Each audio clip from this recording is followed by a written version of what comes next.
Les éboueurs et Nantes Métropole ont trouvé un accord pour sortir de l'impasse. Après 2 mois de bras de fer, le conflit touche à sa fin. Pour le ramassage des poubelles, le retour à la normale est très attendu par les habitants et les commerçants. Jean Annex et Claire Villalon. Certaines rues de Nantes ont encore de faux aires de dépotoir, comme ici, rue du Maréchal Joffre, à 2 pas de la cathédrale. Environ 450 tonnes de déchets restent à l'abandon sur les trottoirs de la ville. Du côté des riverains et surtout des commerçants du quartier, c'est l'exaspération. Disons qu'on gère du mieux possible, sachant qu'au niveau de l'image, c'est pas extraordinaire. Au niveau de l'hygiène, c'est pas terrible. Et ça incommode tout le monde, que ce soit les commerçants ou les habitants. Dans la rue, c'est pas très vendeur, il suffit de regarder, forcément, c'est pas agréable.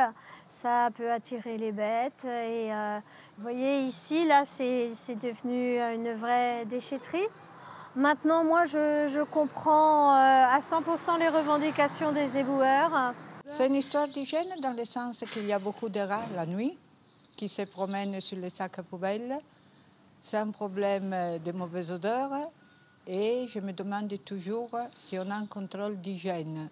Même si c'est à l'extérieur, ça nous impacterait quand même, j'imagine.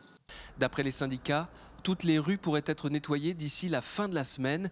Et le temps ne fait rien à l'affaire puisque les sacs bleus et jaunes vont continuer de s'entasser. Chaque habitant de la métropole produit par jour près de 2 kilos d'ordures ménagères.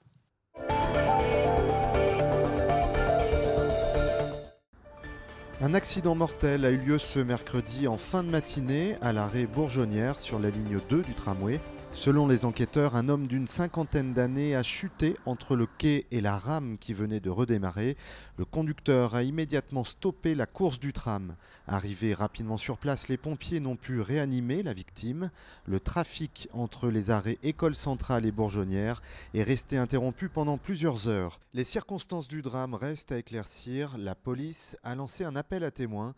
Un numéro de téléphone est mis en place dans le cadre de l'enquête. Les accidents corporels restent rares sur le réseau nantais, comparé aux 130 millions de voyages annuels. En 2015, il y a eu 19 collisions avec des piétons, dont 3 blessés graves. En 2016, 18 accidents, dont 8 blessés graves. Sur ces 2 dernières années, pour lesquelles le bilan est arrêté, aucun accident mortel. À Nantes, cérémonie officielle et marche symbolique pour la journée nationale des mémoires de la traite, de l'esclavage et de leurs abolitions. Benoît Balti. Les mascarons, les balcons en fer forgé, certaines rues de Nantes portent toujours les stigmates de la traite négrière. C'est dans ces quartiers que le collectif du 10 mai a organisé sa marche commémorative au son des djembés et des maracas, on se souvient. Nous venons nous ressaucer à nos racines.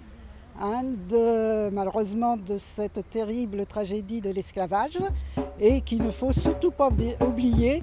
Plus tard dans l'après-midi, un jeté de fleurs et une minute de silence avaient lieu sur la passerelle Scholcher. Puis le cortège a rejoint le mémorial de l'abolition de l'esclavage sur les quais de la Loire, un lieu d'autant plus symbolique en cette journée de commémoration et qui fête ses 5 ans cette année. 5 ans, c'est 225 000 visiteurs qui sont venus ici, c'est dire son appropriation, c'est dire son importance, et puis c'est vraiment un message d'avenir. La femme de lettres Gerty Dambouri était l'invitée d'honneur de cette cérémonie. L'artiste a rappelé combien cette histoire était l'affaire de tous. Si on continue aujourd'hui à considérer dans certains pays, et y compris même en France, certaines personnes, que les Noirs ne sont pas nos égaux, ça vient quand même de quelque part. Le programme commémoratif se poursuivra toute la semaine. Plusieurs rencontres et des spectacles sont prévus jusqu'au samedi 13 mai. Grand concours de robotique demain à Saint-Nazaire. 600 élèves vont rivaliser avec des lignes de code. Le reportage de Rémi Guilevic au collège Albert Vinson. Ils sont capables de suivre un parcours, éviter les obstacles ou encore déplacer des objets. Les robots conçus par les élèves du collège Albert Vinson de Saint-Nazaire sont prêts pour le concours, à quelques détails près. Le suivi de ligne, ça va, il perd un petit peu en chemin des fois. Et les palettes, il arrive en partie à les faire, mais il y a quelques réglages à faire encore. Cela fait depuis janvier que ces élèves de 3e se préparent. Avec ses camarades, Lottie a entièrement réalisé ce petit robot nommé Kobe.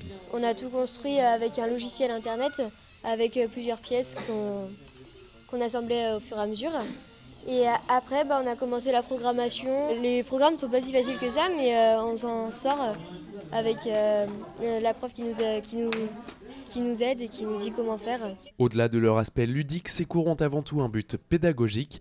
Les encadrants espèrent même inspirer des vocations. Ça fait partie de ce qu'on a à faire avec eux dans le cadre de leur cours de technologie. Les nouveaux programmes en plus sont de plus en plus insistants sur ce domaine d'apprentissage. L'idée de départ, c'était essayer de mobiliser les filles pour les carrières scientifiques et en particulier dans le domaine de l'informatique.